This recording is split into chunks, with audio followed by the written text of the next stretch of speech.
Pemirsa, pemerintah Kabupaten Garut, Jawa Barat dibuat geger setelah menerima berkas permohonan izin Ormas Tunggul Rahayu yang ternyata mengganti lambang negara Indonesia dan mencetak uang sendiri. Diduga pengikut Tunggul Rahayu sudah mencapai ribuan orang dan tersebar ke daerah lainnya hingga Kabupaten Majalengka. Klasifikasi aset itu bisa kita pakai.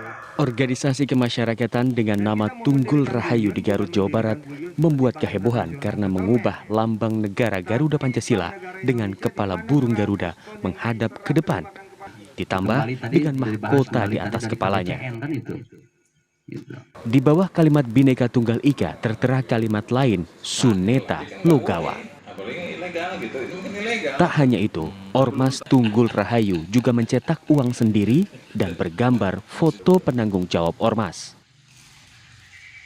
Kepala Badan Kesatuan Bangsa dan Politik Provinsi Jawa Barat, Raden Iip Hidayat mengatakan, dengan mengubah logo Pancasila, maka Ormas itu sudah melakukan pelanggaran.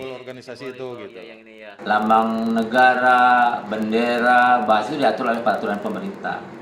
Nah, lambang negara ini kan diatur oleh PP 4358. Artinya, sisi itu kita bisa melihat ketika lambang Garuda Pancasila yang sudah peraturan pemerintah diatur, tiba-tiba ada perubahan atau dirubah. Nah, ini kan harus dilihat ini, artinya sudah tidak sesuai, artinya ada pelanggaran dan sebagainya. Tapi sisi lain kita harus mendalami juga, termasuk motivasi, kemudian aktivitas kegiatan segala macam. Kini, Bakes Bangpol Jawa Barat, Bakes Bangpol Kabupaten Garut, dan sejumlah pihak menggelar rapat yang membahas dugaan Tunggul Rahayu sebagai ormas dengan ideologi menyimpang.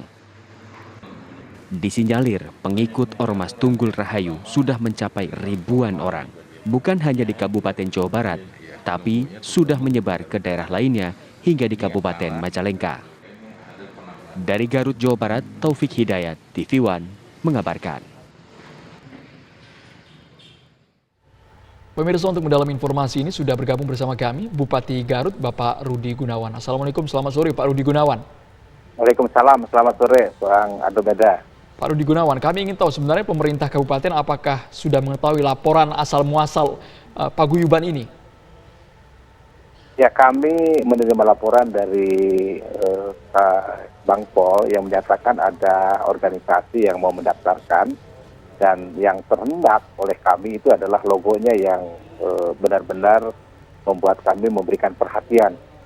Karena logonya merupakan bagian dari lambang negara kita burung Garuda, dan mereka menggunakan nama lain di bawah Bhinneka Tunggal Ika dengan nama Suneta Logawa. Nah, pada saat itu kami perintahkan ke Kesbangpol supaya ini dilakukan penelitian dan langsung dilakukan pembekuan terhadap organisasi ini. Karena kami menganggap bahwa ini adalah bukan organisasi yang berdasarkan Pancasila. Justru saya menganggap bahwa ini adalah tindakan dari oknum masyarakat atau organisasi yang menyimpang, yang tidak perlu dilayani. Dan saya juga telah meminta Polri untuk melakukan penyelidikan, dan alhamdulillah Polri telah melakukan langkah-langkah cepat dengan melakukan penyelidikan dan melakukan beberapa pemanggilan terhadap mereka yang berhubungan dengan organisasi Tunggul Rahayu ini. Nah, tentu kami pemerintah Kabupaten Garut tidak akan mentolerir setiap kegiatan-kegiatan yang mengaku ormas yang menyimpang dari Pancasila, Undang-Undang Dasar 1945, dan Bhinneka Tunggal Ika dan Negara Kesatuan Republik Indonesia. Jelas bahwa ini adalah organisasi yang saya anggap sebagai organisasi yang menyimpang dan irasional.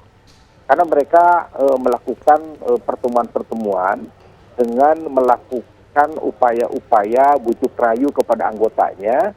Misalnya kalau jadi anggota Tunggul Rahayu maka seluruh hutangnya akan lunas. Dengan menggunakan uang sendiri, dicetak sendiri, dengan menggunakan foto dari uang itu adalah pemimpinnya yang bernama Sutarman.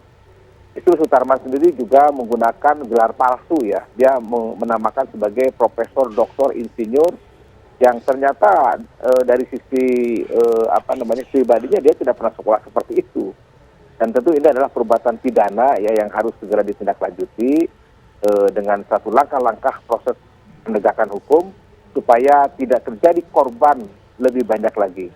Karena saya memberikan dugaan bahwa Sutarman ini mencoba merayu pihak-pihak tertentu untuk menjadi anggotanya, dengan dalih bahwa ini adalah organisasi yang bisa melindungi anak buahnya dengan bisa membayarkan hutang dan sebagainya. Dari sisi pemerintah daerah kami sudah tegas bahwa organisasi ini adalah organisasi yang kami larang karena bertentangan dengan ideologi Pancasila. Oke, Pak, kemudian kita ingin tahu Sutarman ini mencetak uangnya di mana dan background Sutarman ini sebetulnya siapa, Pak? Apa latar belakang pekerjaannya?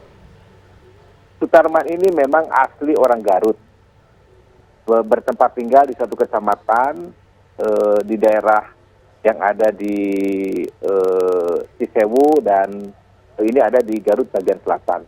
Dia itu adalah orang biasa, dia itu tidak mempunyai pekerjaan yang tetap dan mereka biasa mengadakan komunikasi dengan Sutarman sebagai orang yang tidak mempunyai pekerjaan yang tetap. Tetapi kami sangat terkejut ketika Sutarman mendeklarasikan sebagai pemimpin dan dia beranggapan bahwa dia itu adalah bisa disamakan dengan sang proklamator Bapak Soekarno ya. Tentu ini adalah salah satu upaya dia membujuk anggotanya dan dia menganggap bahwa dia mampu menyelesaikan semua kewajiban-kewajiban anggotanya dan dia memberikan keyakinan kepada anggotanya dengan uang yang dia cetak, uang itu bisa berlaku di seluruh Indonesia dan itu sebagai pembayaran yang sah. Tentu ini adalah ya.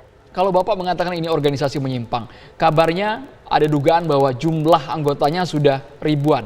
Laporan yang masuk ke pemerintah jumlah pastinya ada berapa, Pak? Sehingga banyak sekali orang-orang di Garut terpengaruh bergabung ke organisasi ini. Begini Pak, jadi di Garut ini hanya sedikit. Justru dia itu ada di daerah-daerah lain. Dan dia terus memprovokasi anggotanya supaya mencari anggota lain. Dari mulut ke mulut, akhirnya ini ada satu pemimpin yang bisa menyelesaikan masalah-masalah utang daripada anggotanya. Dan dia memberikan optimisme itu ini adalah uang yang bisa beredar di Indonesia dan sebagai pembayaran yang sah. Pak, ini cukup menarik. Ini menjanjikan kesejahteraan, menjanjikan bisa membayar hutang-hutang dari anggotanya. Apakah semua anggota-anggotanya ini adalah orang-orang yang punya hutang dalam jumlah cukup besar? Background mereka ini apa saja sebetulnya, Pak? Anggotanya ini. Setelah kami melakukan penelitian dalam beberapa hari ke belakang ini, di Garut ini hanya beberapa orang, justru ini juga meresahkan penduduk lainnya. Dan mereka menganggap ini adalah organisasi yang rasional ya. Yang tidak mungkin ini merupakan organisasi yang mempunyai itikat baik dan tentunya kepada anggotanya ini banyak diberikan pengaruh-pengaruh bahwa ini adalah sesuatu yang bisa dilakukan secara real dalam kehidupan sehari-hari. Yang diikuti oleh yang mengikuti kegiatan ini adalah orang-orang yang mempunyai tingkat pendidikan yang rendah, ekonomi yang rendah, yang kebanyakan adalah mereka-mereka yang mempunyai kesulitan ekonomi dan juga mempunyai beban utang dan mereka juga mungkin ada sebagian orang yang mempunyai harapan hidupnya menjadi makmur, menjadi kaya dengan menjadi anggota daripada Tugu Rahayu ini. Ada bayaran, ada bayaran nggak Pak iuran setiap bulan yang dibayarkan anggota? Nah ini sedang dilakukan penyelidikan oleh kawan-kawan Polri ya.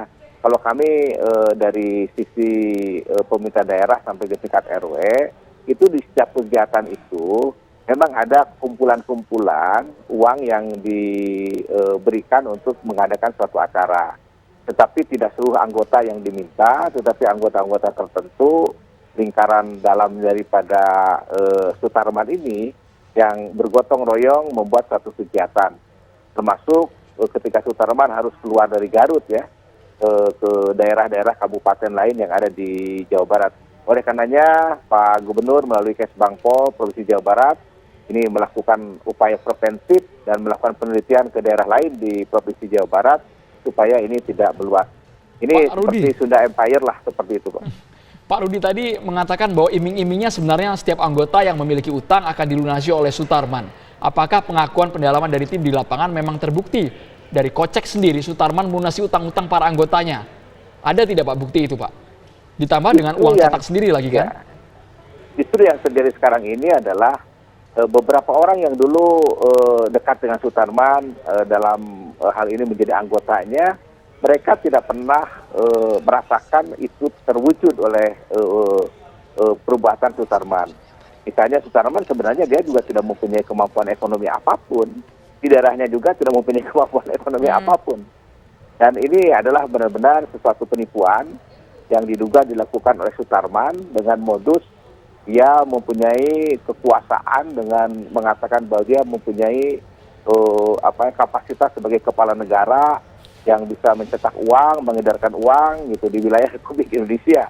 Jadi ini sesuatu hal yang menurut kami sejak awal saya perintahkan ke Bangpol, saya kira ini tindak dengan tegas. Oke Pak, begini Pak, terakhir Pak, ini uang kan sudah ada yang dicetak oleh Sutarman, disebarkan mungkin ke anggota-anggotanya. Ada tidak dari catatan-catatan pihak berwajib dan juga catatan dari pemerintah di Kabupaten Garut yang menunjukkan bahwa ternyata nih ada anggotanya yang mencoba transaksi dengan uang buatan Sutarman ini Pak? Jadi ada upaya-upaya, jadi mereka itu menganggap bahwa uangnya itu akan dikumpulkan dulu banyak, nanti akan ditukarkan misalnya ke lembaga keuangan. Tetapi kalau mereka melakukan usaha-usaha transaksi, itu belum ada karena orang yang mau dibuatkan transaksinya tidak merespon. Ini adalah bukan uang yang berlaku, yang sah sebagai pembayaran di Indonesia gitu. Jadi tidak ada respon. Sebenarnya di masyarakat Garut itu tidak ada respon. Hanya sedikit orang yang ada itu, banyak orang yang datang ke desa Cisewu yang di Kecamatan Cisewu Kabupaten Garut, di mana markasnya itu adalah berada gitu. Oke, langkah tegasnya apa Pak agar tidak makin meluas masyarakat yang mungkin sudah bergabung tapi karena takut melapor jadinya terus saja menjalar anggota dari organisasi ini? Kami melakukan pendekatan dengan penegakan hukum.